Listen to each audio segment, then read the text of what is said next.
Tommaso with WTF Health. What's the future health? I'm talking to the who's who of health tech and healthcare innovation here in the Digital Health Studio. And joining me right now, I have Amanda Cattermole. She is the CEO of the Australian Digital Health Agency. Amanda, it's great to have you here. Thanks so much, Jessica. It's lovely to be here. All right, so we are going to get what I've been waiting for, which is like a big overview, top-level look at what is going on in digital health in Australia. So you're the lady who's going to give us all of the trends and things that we need to be watching when it comes to Australia. So start us off and let us know. I mean, what's the state of play right now for digital health here in Australia? Lots of uptick. Like, what's happening? Great question. It is sort of the question. And I think we're at a real inflection point, is what I would say. I think we have been on a journey that's gone, if you sort of roll back a decade, I would say, you know, we laid down the foundations. So we introduced a consumer-based electronic health record that is in the hands of Australians. We set up all of the consent models and the privacy rules that support that system. But what we found, and this, you know, you've got to bear in mind, this is 10 years ago now, longer actually, nearly 12, is that we as Australians, as a national dialogue, there was work to be done on really illuminating what that would mean for people's health, their better healthcare, and really critically, Australians sitting at the centre of their own healthcare. But if you then think about what the journey we've been on since then, obviously, you know, fueled by the exigencies of the pandemic. But if we kind of come out the other side now, we are suddenly finding ourselves at the cusp really of the next frontier, the next conversation, the next wave of change. And I think there's a range of reasons for that. So one is we do have the foundations in place, and we've had them in place for a while. And I think people have, over time, really started to be involved in those foundations. And COVID really lit a fire under that, because what we saw is people realising they needed their health information. They needed things at their fingertips at crucial points in their lives. We've also really confrontingly, over the last 2 or 3 years in Australia, come through bushfire and flood seasons. Yeah. Again, suddenly knocked out some of those traditional ways people got engaged with their health and their health information, and they found themselves drawn to the digital environment. They were able to get things they couldn't have otherwise got. So suddenly you have this illumination of what people want and need. And then, of course, you see around the world people suddenly saying, you know what, I want more of this. In fact, I expect it to be like this. How come it's not like this? Right.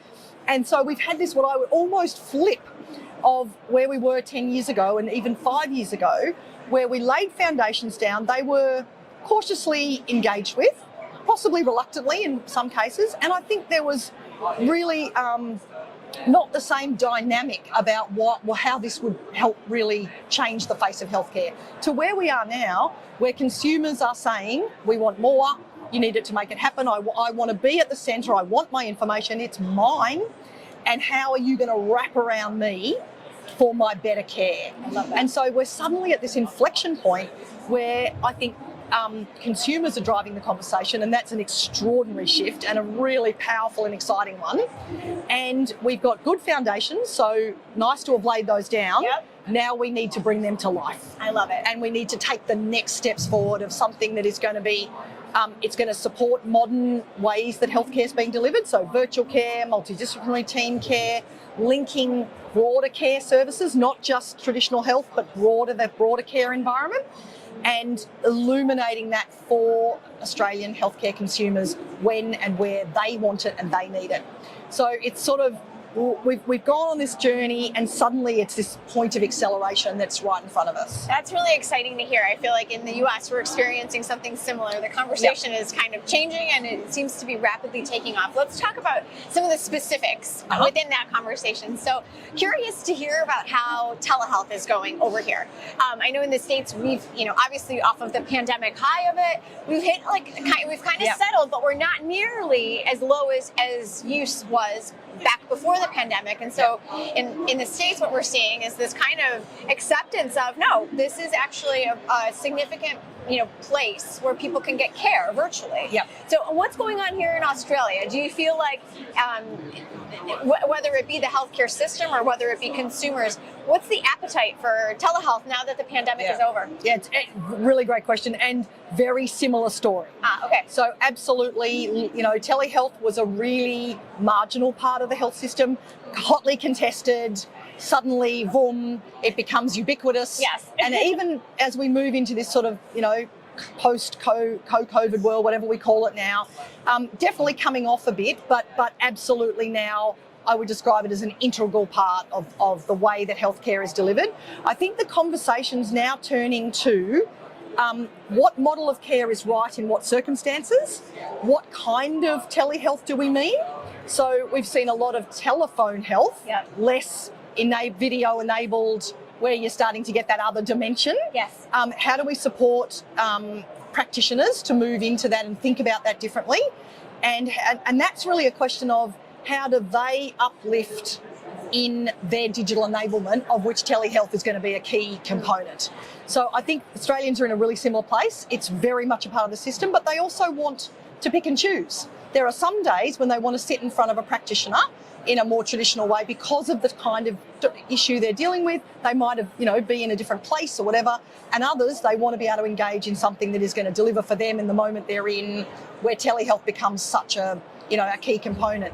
In rural and regional Australia, you've got different conversations going on about what's exactly what does telehealth mean in this environment and what's virtual care mean. And the other one that's a really interesting indicator is electronic prescribing. Okay. So alongside telehealth, the other thing that was stood up rapidly at the beginning of the pandemic, again had been debated for years, was electronic prescriptions. 6 weeks it got stood up in after years of debate, 6 weeks from start to finish. And again, suddenly a ubiquitous part of the way people are engaging in scripts. Doesn't mean they don't have paper scripts. Many people still want them, they're available, but about 1 in 5 dispensed scripts are now electronic. That's exciting. So again, and what I love about the next wave of this debate, which sounds like you're having in the States too, is it's deepened now to, I want to be able to choose. I don't want you to channel me just here or just here, but I want an integrated, multifaceted system where I have the care I want in the way I want it, and that is really exciting. Yeah, we keep hearing the phrase there is omni-channel. So it's just the same way you would go shopping and you can shop on app, online, or in the store, healthcare that mirrors that experience. Yeah. I wanted to ask you, so here in Australia, digital health also includes a huge health informatics component, a data component. Yeah. What's new there? I mean, I've had a lot of conversations about AI, about shifting policy. What are you seeing, in your role about what's next for health data in all of this? Because it's kind of the operating system. It is, exactly. And what's it's the engine room. All of this, consumer choice and how do we enable that? But we need to have that information. So for you, what's at the forefront of the data conversation in digital health right now? I think, so aside from AI and all that huge debate, the one that I'm really, that I think is our game changer in Australia, which you have been on this journey in the States, and I've been hearing from colleagues from the States in a range of ways, and it's just so interesting to listen to, and we need to learn as we go on this journey, is for the first time, I think we have all the building blocks in place for an interoperable system. So we've talked about this forever, as everyone has. Suddenly, we have all the pieces in place. So we've now got a national agreement on interoperability. So that literally landed yesterday. Fantastic. So suddenly we've got an agreement across states and territories, because of course we've got that federated model we need to deal with that you do as well. So we've got a shared enterprise at a national governmental level. We have industry saying we want to be part of this, just give us guardrails. Like we want to innovate, but please tell us directionally where we need to go because we will get there. We've got consumers and others expecting the linking of the data. So you've got that drive to come on, we need to do this. We've also got, I think the community, the standards community is enlivened in a way that I think we've never seen. And we are trying to support that by ensuring that we've got more people trained and engaged in data standards, FHIR-enabled standards work, and that we need to train people, we need to deliver the standards, and we need to drive the prioritisation of that standards environment. And suddenly all those building blocks are lined up. Okay. And I reckon that is that's the kind of next horizon that we are staring into. And the thing I love about it, aside from it feeling so ready, is that we're not looking at 10-year horizons suddenly. We're looking at 2, 3, 4-year horizons where you can see that if we can lay this out properly, we will transform the ability for data to be shared properly around the system, to move with Australians when they are moving, to be at the right place at the right time, and then to start those next big conversations about when you use AI and you use, machine learning for the purpose of examining information and learning things that we can't learn now, and feeding that back into people so they can start thinking more about prevention. All right, Amanda, let me ask you this. So in the US, a big part, or a significant part of our health innovation, digital health community is made up of startups and venture capitalists and those who are kind of, emerging, right? And so it's new ideas, new companies, new businesses. What's the sentiment here? Like, what's going on in this? Is there a big digital health startup community here in Australia? Is there a big climate of investment going into this space from kind of those traditional players? I mean, what are you seeing? Yeah, it's interesting. So we always look to the States for that, such a dynamic part of the way it works in the States, right? And so part, many parts of enterprise in the US. I feel like a lot of my startups who watch are going to be like, Australia seems like a great market for us to get into. Yes. So we're seeing more and more of it here, but we're also seeing, I think the other disruptor, aside from startups and new players, and there's loads of that going on, we probably don't have as strong a tradition as you see in the States, but it is definitely there, but is also other organisations that have not traditionally been in healthcare. Good. So you're seeing banks starting to think about it. You're seeing a really different role for health insurers. Health insurers in Australia are starting to think about their own role in things like prevention. How do they move the dial down, sort of upstream, if you like? And you're seeing other, retailers and others starting to think. You can see that they're starting to ponder on how they might, as well as the big, Googles and so on. Yes. How might they play a role in health? And I'm surprised and fascinated by how many of those conversations we're starting to have. That's exciting. Yeah, we're seeing a lot of retail health in the States, in addition to those disruptors that are entering in. I'm curious to know, because I do have a big, audience in the US and also in Europe, a lot of startups. What's the climate like to do business here? Like, I mean, if somebody did have something that they're listening to you and they're like, going, this sounds like I could, or you're early on e-prescribing, wait till you see this. Yeah, exactly. If they're watching and they're interested in working in Australia, what do they need to know? Like, if you were to give some tips out there for some of these startups Great that are... question. Oh, thanks. Looking out for those folks. If you were to give them some advice on coming into this market, what would they need to know?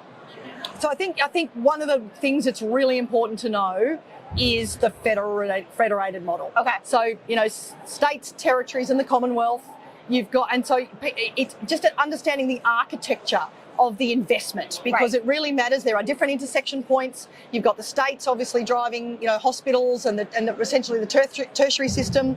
You've got the Commonwealth as the key funder in the primary healthcare system, and you've got a wonderful federation. But obviously that comes with that intersection is really important. Being able to navigate across states and territories in the Commonwealth is really important. What I would say, if everyone's thinking, oh dear, that sounds complex, it is no more, of course, than the way you have to engage in the States. So, but never before have I seen as much forward motion and synergy between states, territories and the Commonwealth on digital health and health than I reckon we've ever seen before. And it's the same sort of dynamics you'll have seen in the States. The pandemic kind of really unified what needed to be done. You've got a national cabinet, for example, that brings ministers together across that federation. And so you've got unity of purpose, I think, and a recognition that these are national enterprises now. So whilst it's complex and understanding it and navigating it's important, I think the forward motion is really unifying at the moment. So that's one thing. The second is I think there's a real dynamism to the environment at the moment. So it is a good time, just saying, everyone, really good time to be thinking about kind of investment here and engagement here. And I reckon the bit that I love the most, and the environment we're in at the moment together is underscoring that, and that is never before have I seen so much international sharing and learning. Yes. So I love the fact that we're having conversations, hoovering up the best and the learnings from all the different environments. We're talking in the Trans-Tasman environment with our New Zealand colleagues. There's so much to be learned from countries, like we've heard a lot about the kind of work that's been done in countries like Hong Kong. Yeah. The work that the US has done in data sharing is just, we are listening and learning so much given we're on that journey. And so that's kind. really powerful, I've got to That's so say. kind too, because I think a lot of us in the US are like, we're doing a terrible job. So it's lovely to hear on that. We've been listening a lot. Oh, that's good. I mean, we should definitely all be sharing perspective. Yeah. All right, last thing for you, give us a sense of what's happening at the agency here. Like, what are you guys doing? Like, what's on the roadmap for you? Yeah. The big priorities for the next couple of years. So the agency's it has an interesting role in all of this. So our job, we've got sort of several chunks, if you like. So one is we're the steward of the consumer health record. So our job is to make sure it's safe and secure, held by all Australians, and that we grow and develop it. So there's a whole stream of what does it need to be to meet the needs of Australians now, as distinct from when it was stood up over a decade ago. Right. The second is we are the stewards of the interoperability across the system as a national enterprise. And for me, that is going to be the engine room of our work in the coming 1, 2, 3, 5 years, that really enlivening that and making that a genuinely interoperable system. So we don't own all of it, but we steward it. Okay. And then the third piece is we own the national assets and infrastructure that join the dots. And so how do we make sure that those things not only are working now, but we invest in the kind of infrastructure that will connect the system for the future. And in doing that, we obviously collaborate. Part of our job is to be the collaborators across the system, to bring the community with us, to engage governments, to engage across industry, and to really work with healthcare providers to kind of bring the system along. So in fact, that's my favourite part of our role. It's the convening power, the collaboration, dynamism. Yeah. To when we don't own most of it, neither should we, but we help directionally take it in the place that we think is going to enliven it for Australia. The good stewardship. It's the most exciting part. Awesome. Well, Amanda, thank you so much for dropping by and Absolute sharing pleasure. Such a broad overview. I feel like we covered a lot of ground in that conversation. Thank you so much. I think it's helpful for those who are abroad to just understand what's going on here, and also to hear, not only the challenges but the opportunities that lie ahead. So thank you again. I appreciate your time. Absolute pleasure, Jessica. Thank you. All right, for more interviews with those who are changing the way that we do healthcare, head on over to my YouTube channel. It's youtube.com/WTF Health. Talk to you guys real soon. Thanks. Bye.